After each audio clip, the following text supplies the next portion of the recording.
उनका जो इस बात से कि नरेंद्र मोदी जी को और जन्म लेना पड़ेगा, इसमें अहंकार की बू आती है। और प्रजातंत्र है, प्रजातंत्र के अंदर अहंकार चलता नहीं है, और वह अहंकार तोड़ने का काम दिल्ली की जनता ने किया। देखिए, निकाय चुनाव की जहां तक आपने बात की, हमारी पूरी तैयारी है, सारे के सारे उम्मीदवार हमारे जीत करके आएंगे। निश्चित तौर पर जनता की मोहर है, जनता आज भारतीय जनता पार्टी को पसंद करती है। हमने कार्य किया है, ट्रांसपेरेंसी के साथ किए हैं, भ्रष्टाचार पे चोट करने का काम किया है, हमने बिना किसी क्षेत्रवाद के, बिना किसी भेदभाव के कार्य करने का काम किया है। इंडियन हरियाणा के मंच के पॉडकास्ट में इस वक्त हमारे साथ मौजूद है रणवीर गंगवा जी, जो जन स्वास्थ्य मंत्री और पीडब्ल्यूडी मिनिस्टर हैं। सर, बहुत बहुत स्वागत है आपका। जी नमस्कार जी, राम राम। सर, मेरा पहला सवाल आपसे ये है कि हाल ही में भी 2 दिन पहले दिल्ली में बीजेपी ने फतेह हासिल की है, बहुत सारी पॉलिटिक्स उसको लेकर हुई, लेकिन आखिरकार जो नतीजा आया उसको देखकर, उसको लिहाज में रखकर आप क्या कहेंगे? क्योंकि काफ़ी ज़्यादा आरोप लगाए गए थे यमुना को लेकर भी, जहाँ अरविंद केजरीवाल ये कहते थे कि इस जन्म में तो कम से कम मुझे हराना नामुमकिन है, इस जन्म में हरा दिया।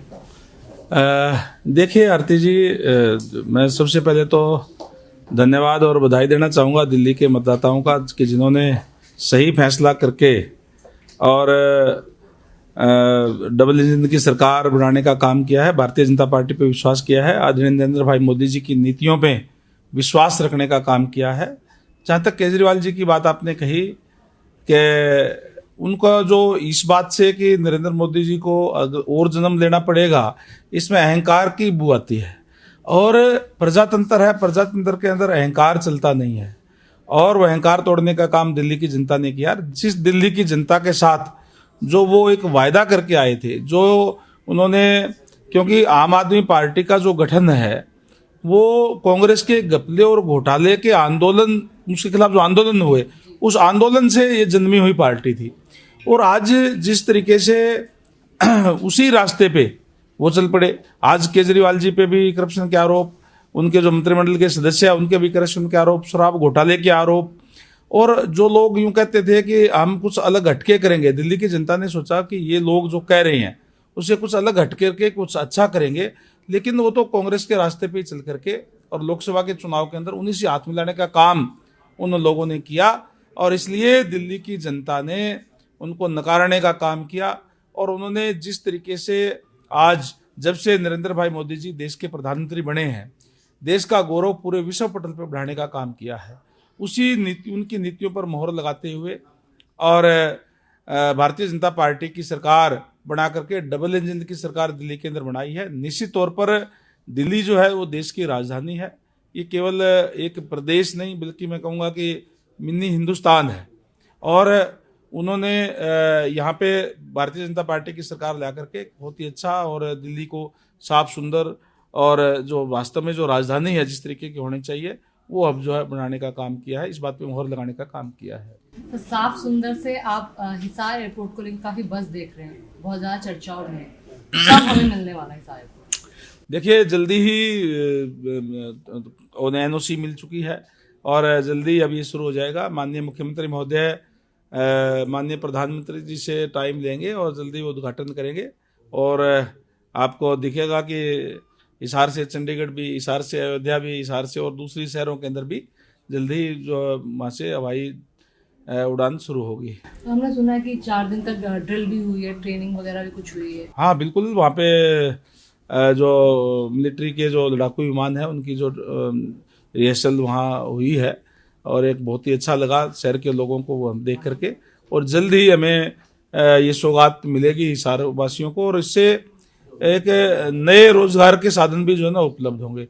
जहाँ हमारी रोड कनेक्टिविटी बहुत बढ़िया है, आज हर एक जिला जो है हाईवे से जुड़ा हुआ है, वहीं हिसार भी पूरी तरीके से नेशनल हाईवे से जुड़ा हुआ है। अब एयर कनेक्टिविटी भी बहुत बढ़िया हो जाएगी, उससे रोजगार के भी और जो है साधन उपलब्ध होंगे, नए रोजगार आएंगे। बिल्कुल, रोड कनेक्टिविटी तो सालों से हरियाणा की बहुत ज़्यादा सशक्त रही है, अब एयर कनेक्टिविटी भी अच्छी हो जाएगी तो हरियाणा की जनता के लिए बहुत ही सौगात की बात होगी।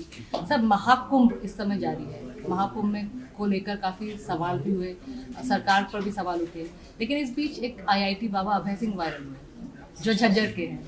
उन्होंने IIT छोड़ के अपने लाखों की नौकरी छोड़कर वो संत बन गए। कुछ लोगों ने क्रिटिसाइज भी किया, लेकिन बहुत लोग यंगस्टर खासतौर पर प्रेरित हो रहे हैं, कैसे देखते हैं उसको? देखिए, ये अपनी अपनी बात है, वो इंडिविजुअल है, और एक आस्था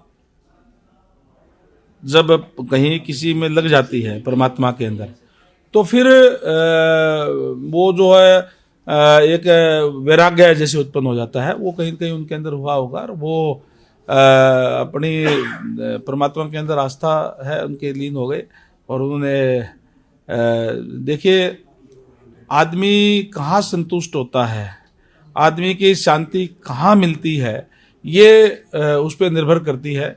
किसी को नौकरी करने में, किसी को बिजनेस में आगे बढ़ने में, और किसी को अध्यात्म में। उन्होंने अध्यात्म को चुना, और उनको स्वाभाविक है, उनको उसमें शांति मिली होगी, आनंद मिला होगा, तो ही वो उसके अंदर वो। हरियाणा के बहुत सारे मंत्री त्रिवेणी में डुबकी लगा चुके हैं, आप जाकर नहीं, अभी तक तो मैं नहीं गया, लेकिन जाऊंगा मैं जल्दी ही। अब मैं प्रोग्राम बना करके हम जाने वाले हैं, डुबकी लगा के आएंगे।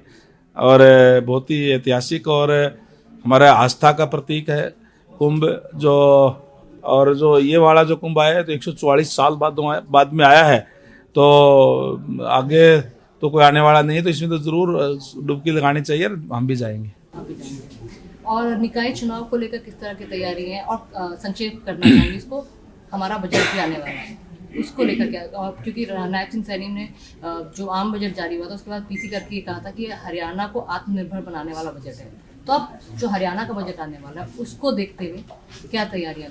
देखिए, निकाय चुनाव की जहाँ तक आपने बात की, हमारी पूरी तैयारी है, और प्रदेश के अंदर भारतीय जनता पार्टी की लहर है।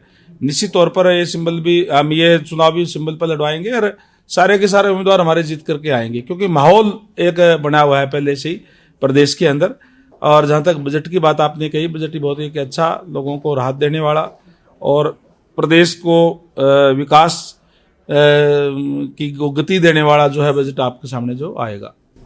बिल्कुल ऐसी उम्मीद करते हैं, और आपका जो कॉन्फिडेंस था कि बिल्कुल जीत कर आएंगे, तो ये तो लगता है पक्की आपने मोहर लगा दी है। निश्चित तौर पर जनता की मोहर है। जनता आज भारतीय जनता पार्टी को पसंद करती है कि जिस तरीके से हमने कार्य किया है, ट्रांसपेरेंसी के साथ किए हैं, भ्रष्टाचार पे चोट करने का काम किया है, और हमने बिना किसी क्षेत्रवाद के, बिना किसी भेदभाव के कार्य करने का काम किया है। लास्ट सवाल मेरा आपसे सर, रणबीर गंगवा का आगे का टारगेट, इंडिविजुअल टारगेट क्या है? इंडिविजुअल टारगेट कुछ नहीं होता है, तो सामूहिक होता है। मैं आज सरकार के अंदर पीडब्ल्यूडी मिनिस्टर हूं और पब्लिक हेल्थ मिनिस्टर हूं। मेरा टारगेट यही है कि लोगों को बढ़िया इंफ्रास्ट्रक्चर दिया जाए पीडब्ल्यूडी के माध्यम से और पब्लिक हेल्थ के माध्यम से। जो माननीय प्रधानमंत्री जी का नारा है कि हर घर में नल और नल में स्वच्छ जल, उसको हम साकार करने का काम करेंगे। महाग्राम योजना के तहत भी हम जो शहरी तर्ज के ऊपर गांव के अंदर भी सुविधाएं, सीवरेज की, पानी की देने का काम करेंगे, ताकि जो शहर वाली सुविधाएं गांव के अंदर जो है वो मिल सके। मतलब आप ये कह रहे हैं कि जो हरियाणा का लास्ट अंतिम लाइन में जो बैठा आदमी उस तक की सुविधाएं पहुंच रही। निश्चित तौर पर आज मैं आपको बताना चाहूंगा कि जहां 20 घरों की ढाणियां या 100 लोगों की, 100 या उससे ऊपर लोगों की है, वहां तक हमने सारे हर जगह पे नल बिछा दिए हैं। हम वहाँ पानी देने का काम कर रहे हैं। अब टारगेट हमारा ये है कि उससे जो कम जो लोग रहते हैं, 100 से भी कम कहीं लोग रहते हैं इकट्ठे, तो वहाँ भी हम पानी पहुंचा करके उनको पानी देने का काम करें। लास्ट में जाते जाते हमारे युवाओं के लिए, हरियाणा के युवाओं के लिए कोई संदेश? हरियाणा के युवाओं से मैं यही कहूँगा कि भारतीय जनता पार्टी की सरकार है, युवाओं के लिए है। युवा किसी भी क्षेत्र में जाना चाहे, अपना पूरा टारगेट लेकर के, जहाँ युवाओं के लिए हमने सरकारी सेवाओं के अंदर ट्रांसपेरेंसी देने का काम किया है। पहले नौकरियां जो है केवल पॉलिटिकल सिफारिश या पैसे में बिकती थी, आज ट्रांसपेरेंसी के आधार पर युवाओं को नौकरियां देने का काम कर रहे हैं। युवाओं को आगे बढ़ने के लिए, अपना रोजगार कर सके, इसके लिए भी सरकार उनके साथ है। चाहे लोन की बात है, चाहे और आगे बढ़ाने की बात है, चाहे ट्रेनिंग देने की बात है।